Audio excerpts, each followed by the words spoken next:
tribulation and challenges is when the word of God becomes a living word in your heart. Yes. If the word of God is not a living word in your heart, you cannot go anywhere. Yes. The Bible says, every man and every person, they shall not live by bread alone, but every word that comes from the mouth of God. Yes. That means every word that you have to receive must come from the mouth of who? God. So there's a difference between scriptures. Blah, blah, blah, blah, blah, blah, blah, blah, blah, blah, blah. Does not mean it's coming from the mouth of God. But how does the scripture come from the mouth of God? When you're reading your Bible from your heart, there's a revelation that comes, is coming from the mouth of God. Are you getting this, somebody? Yes. Thank you, Jesus. Now, if angels, they would surround a man standing here, and you could see the mountain full of angels, and those angels were surrounding a one man. He is standing there. Now, for instance, I just pray for you, and go open your eyes, and you see me, I'm standing right in units 10, and I'm surrounded by angels. I'm just surrounded by marriage of angels, and those angels I'm surrounded, they're not angels, they're no ordinary, they're blazing fire. Now, what more of you now who are in Christ? These men, they were not in Christ. They were not born again. They didn't receive Jesus Christ. And now the Bible, the scripture in chapter Ephesians says, we are blessed with every spiritual blessing. My God. Every spiritual blessing. That means you are not blessed with only small blessings. With every spiritual blessing. Amen. The blessing of Abraham. The anointing of God. You are blessed with every spiritual blessing. Amen. Can you see the difference? The Bible says, those are in Christ. We are blessed with every spiritual blessing in heavenly places. So, how long have you been going to church? How long have you been worshiping God? What dimension are you? What place are you now? When I knew Christ, when I was a baby, something changed. I changed. Everything changed. I became different from all my family. They could not believe. And so they said, hey, this one is a Satanist post. I knew sure things was happening. So I said, no problem. I just stand here. If I'm a true man of God, stand here, the power of God will hit you. She was vibrating. One day I said that I'm joking. I said, no, all of you come in the house. I just made a simple prayer the way I'm doing it. Everyone was shaking, and they were crying. Why? Because when you are in Christ, not affliction, not even sickness, not even cancer can kill you. Yes. What causes cancer to kill you, and sickness to kill you, and poverty to destroy you is because you cannot see. You cannot see what God has given you. If you could know who you are in Christ, if you could only know who you are in Christ, you are in Christ, you know who you are in Christ. The Bible says, I can do all things through Christ who strengthens me. Yes. Whatever is born of God overcomes the world. Yes. I am more than a conqueror. This was an apostle God was declaring because he went through. They tried to kill him, they could not kill him. Yes. They tried all things, but they could not. He was bitten by a snake. They found out now he was sitting there. He just took the snake and he did this. He went to the fire again. And they asked, who is this man? Is he a God? Is he a God? He went to a certain place. There was a man was crippled from bed. He said, in the name of Jesus, rise up and walk. And the man stood up and he started walk. And they looked at him and said, no, this must be a God. Because he knew what was in Christ. Yes. What are you in Christ? What are you in Christ? Ask your neighbor, what are you in Christ? If they ask you a question, what are you in Christ? I'm a child of God, I'm a this, I'm a okay, no problem. But what are you in Christ? I personally, God knows me by my name. Actually, God knows me by His grace. That's a good. I never wanted to be what I am today. It was grace. Amen. I tried not. I wanted to study to be engineering. Hallelujah. And suddenly there was no financial. No, my dad didn't want to support me because I was a Christian. Because I said, no, me, I want to start to be engineer. Hallelujah. I wanted to be mechanical engineer. Hallelujah. So I finished my metric. I said, I'm going further now to this. There's no man. But my other brothers and everyone, they could support them just because I was in Christ. Everything was good for Christ. And they said, no, you cannot live with us. You have to go. Because of Christ. Everything was because of God's purpose. When you look at yourself, what are you? What are you in Christ?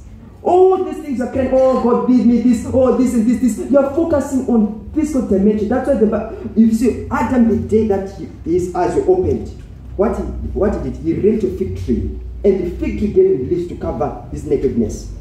But he didn't know if the sun is going to shine, what is going to happen to these leaves.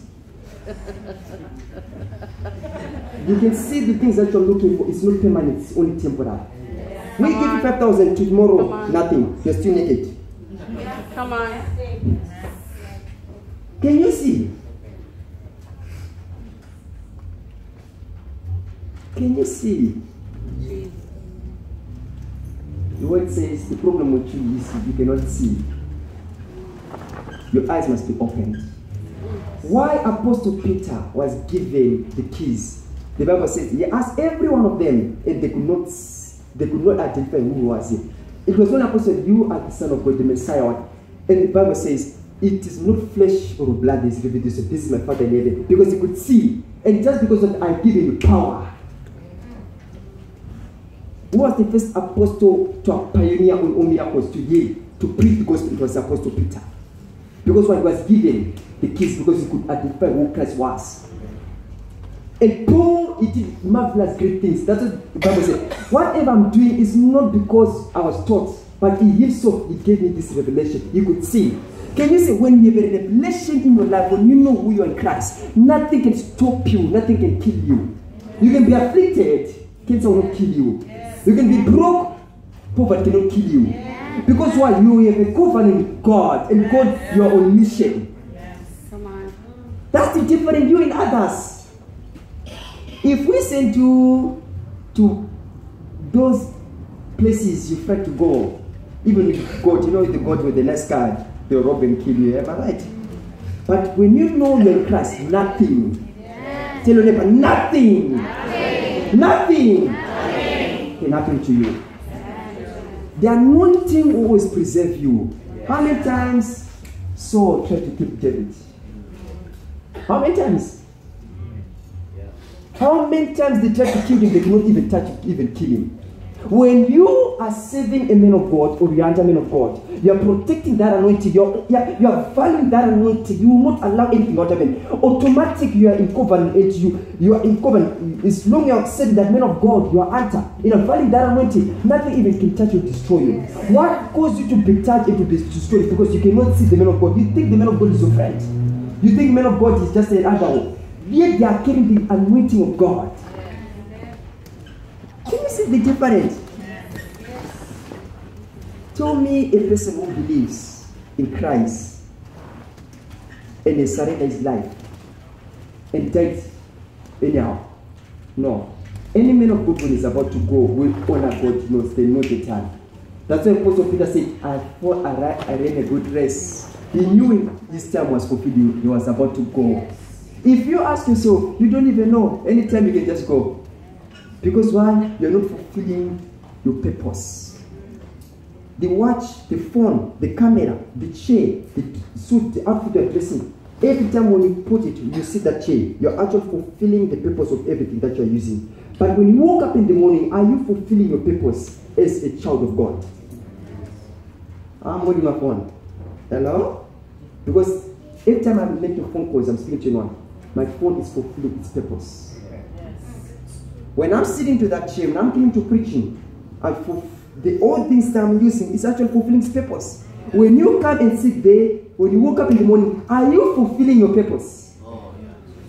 Before I came here, this thing, it was prophesied in 2015. Hallelujah. Everything.